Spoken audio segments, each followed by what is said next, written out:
Before diving into this incredible story, consider subscribing to the channel and hitting the bell. Every story here has something to say, and you won't want to miss a single one. Homeless man saves millionaire from plot, don't parachute in, you'll die. In New York, in the heart of the incessant tumult, lived Charles Whitman. At 45, Charles embodied material success at its peak. His sumptuous penthouse overlooked Central Park, with floor-to-ceiling windows letting in the golden light of the setting sun. Each room was tastefully decorated, combining contemporary artwork with furniture by renowned designers. His vast, uncluttered office was the nerve center of a thriving financial firm, where dozens of employees toiled under his command. Charles drove a bright red Italian sports car, a symbol of his taste for luxury and speed. Every morning, his personal chauffeur dropped him off in front of his company's glass building, an iconic landmark in Manhattan's financial district. He attended meetings where millions of dollars were at stake, where alliances and rivalries were forged with the coolness of a chess game. But behind this apparent success, Charles carried an invisible burden. The long hours at the office, the difficult decisions, and the frantic race for power had dug a deep loneliness within him. Accustomed to being surrounded by false friends, those who sought to profit from his wealth, he had learned to hide his emotions behind a mask of self-confidence.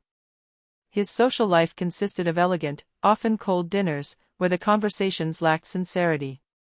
In another world, just a few streets away, lived 33-year-old Caleb Hayes. Caleb was a man with a piercing gaze, marked by life but driven by an undiminished inner strength. A former computer engineer, he had spent years passionately working at an innovative cybersecurity startup. He was renowned for his intelligence, analytical mind, and integrity. But life, often cruel, had changed his destiny. The startup had gone bankrupt following internal fraud, leaving Caleb jobless overnight. Bills had piled up, his savings were melting like snow in the sun, and his mother's illness had made matters worse. Alone, with no close family to support him, he had slowly slipped into poverty. As months passed, Caleb lost his apartment. Soon, he was wandering the icy streets of Manhattan, sleeping in makeshift shelters, subway stations, or simply under bridges. Despite the hardships, he maintained his dignity intact, refusing to let poverty erase his humanity. Caleb carefully observed the world around him. His lucid gaze captured details most overlooked, the shifty glances of passers-by, the behavior of law enforcement, the hidden fragilities behind glossy facades. This observational ability was his secret weapon, giving him a keen understanding of social and human dynamics. Every day, Caleb struggled to survive, but he dreamed of rebuilding his life, of finding meaning and a place in this often unforgiving world. One September morning, the autumn chills still enveloped the quiet streets of the small skydiving airport located about 30 minutes from Manhattan. Charles Whitman had come here to mark his 45th birthday in an unforgettable way. This parachute jump, a gift he had given himself, was meant to symbolize his love of adrenaline and calculated risk-taking, values that had made him so successful. That morning, he wore a tailored suit, carefully folded in a bag, ready to put on the jumpsuit just before the jump. His confident gait betrayed an almost arrogant confidence. As he waited in the waiting area, Charles noticed a man sitting on a bench not far from him, holding a worn piece of cardboard on which was hastily scribbled, "Don't take that leap. The danger is real." This man, Caleb Hayes, seemed out of time and place, dressed in worn clothes, a canvas sack at his feet. He had a penetrating gaze that seemed to probe the souls of those who passed by him. Charles, intrigued but contemptuous, approached with a mocking smile. "Hey man, do you really think anyone's going to listen to a homeless man spouting threats? I'm a businessman, I take calculated risks, not absurd dreams." Caleb didn't let himself be destabilized. He slowly looked up at Charles, staring at him with calm and determination. "I don't want you to die today, Mr. Whitman. I don't know you personally, but I saw something you don't know. Your parachute has been sabotaged. It's a conspiracy. Don't get on that plane." A silence fell, broken only by the distant sounds of planes taking off. Charles burst into a hearty laugh, sure of himself and his position. "A conspiracy? Seriously? Who would want to do this to me? Who do you think you are, a prophet? At that precise moment, as Charles's laughter had died away in a sudden silence, the door opened quietly and a technician entered the waiting room. His face was closed, marked by the gravity of the situation. In his gloved hand, he carefully held the main strap of the parachute, which he delicately placed on the table in front of Charles. "Mr. Whitman," he began in a low but clear voice, "I must inform you that your equipment has been sabotaged. This strap, essential to your safety, has a very fine cut, almost invisible to the naked eye. If you had jumped, it could have snapped at the most critical moment." Charles's gaze fixed intensely on the strap, his mind racing. The weight of reality was crashing down on him, brutal and implacable. His gaze then turned to Caleb, still sitting on the bench, whose calm and determination suddenly seemed to instill a strange sense of calm in him. For the first time, Charles felt a deep gratitude toward this man whom society had rejected. The homeless man, in all his humility, had seen what no one else had dared to see or wanted to acknowledge. Charles, seeking to understand, approached Caleb with a new curiosity, almost respectful. "How did you know that?" he asked, his voice less arrogant, more attentive. Caleb took a deep breath, gathering his memories. "I didn't mean to scare you unnecessarily, Mr. Whitman. I've worked here several times as a volunteer, in exchange for a meal or a place to sleep. I noticed some strange things. Some employees seemed nervous, acting secretly, handling equipment unsupervised. I saw one of them approach your parachute just before you arrived." Charles listened, absorbing every word. "Why didn't you talk to me sooner? Why did you stand there with that sign, without trying to stop me directly?"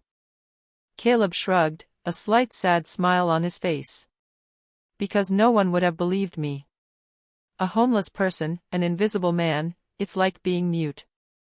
I tried to warn them, but most of them turned their heads or laughed. At least you listened to me." A silence fell between them, charged with a shared truth. Charles understood that behind Caleb's frail and worn appearance, there was a man of rare intelligence and immense inner strength. Grateful to Caleb, Charles made a decision that surprised those around him. He invited the man he had initially despised to accompany him on the investigation. This gesture, initially motivated by gratitude, marked the beginning of an unlikely alliance. They began by returning to the skydiving center, where Caleb explained his past observations in detail. Together, they interviewed employees, reviewed surveillance videos, and meticulously examined every piece of equipment. As the days passed, a web of shadows gradually took shape.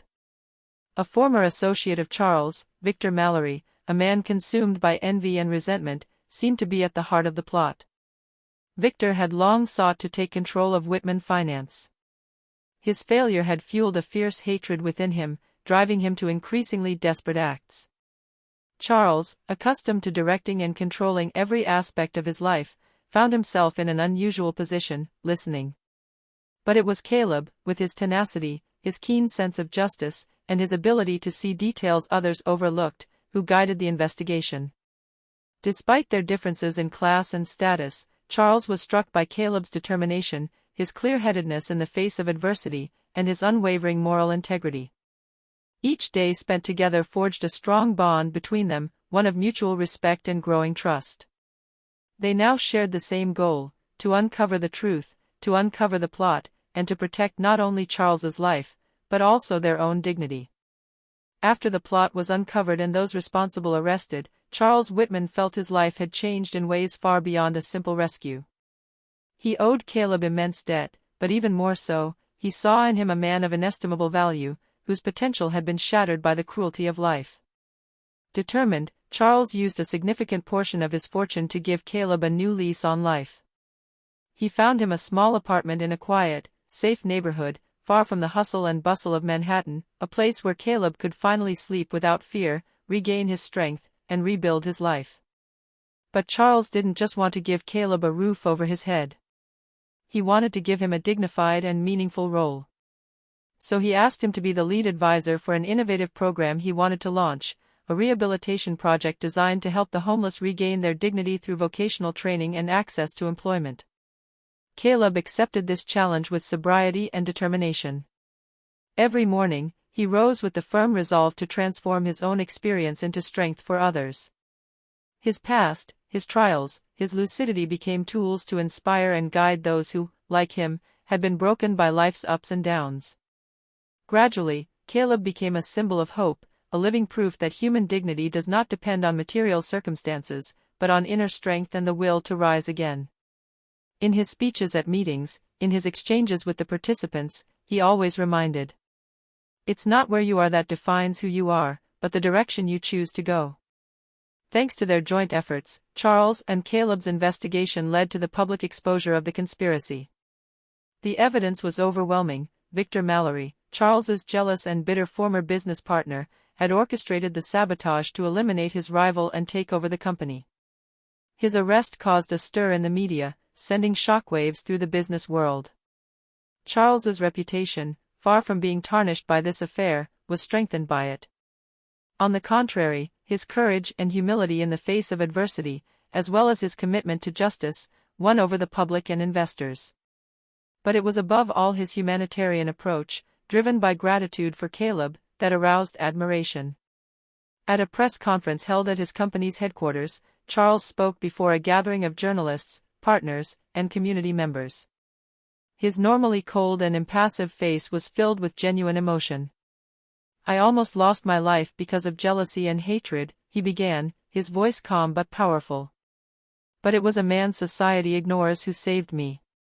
Caleb Hayes, a homeless man, a man many would have ignored, taught me a vital lesson: a person's worth is not measured by their material possessions, but by their courage and wisdom." A respectful silence accompanied these words, before the room was filled with warm applause. Charles then invited Caleb to join him on stage. The latter, humble but proud, accepted under admiring gazes. Charles continued, "Thanks to him, I understood that true wealth lies in human dignity and solidarity. Today, together, we are launching a program to help those like Caleb who are fighting for a second chance. Because every life deserves to be saved and respected." This statement marked a turning point, not only in the lives of Charles and Caleb, but also in how society viewed those living on the margins. Their story became a symbol of hope and justice, a reminder that sometimes heroes are found where you least expect them. A year later, Caleb Hayes's face had changed, not just from a simple exterior facelift, but from the quiet power of a newfound confidence. Living in a modest, bright apartment in a quiet Brooklyn neighborhood, he savored each morning the simple luxury of hot coffee and a bed where he could sleep without fear. As head of the Whitman Hayes Foundation's re-entry program, Caleb dedicated his days to supporting those who, like him once, were trapped by a ruthless system. His rigor, empathy, and personal experience made him a respected leader and a source of inspiration to all his beneficiaries. Charles Whitman, for his part, had traded his impeccable suit and tie for a more approachable image. Less obsessed with the pursuit of profit, he had become involved in several philanthropic causes, using his influence and wealth to promote equal opportunity and human dignity. He no longer hesitated to go out into the field, to listen, to learn. On the streets of Manhattan, where it all began, the two men now walked side by side. Their bond, born of an improbable event, symbolized hope and redemption. Their steps echoed like a promise, that destiny can unite lives that seemed so different, that true greatness lies in humility and solidarity. Their story, told in the media and within the community, inspired thousands of people to believe that sometimes light shines from the deepest darkness.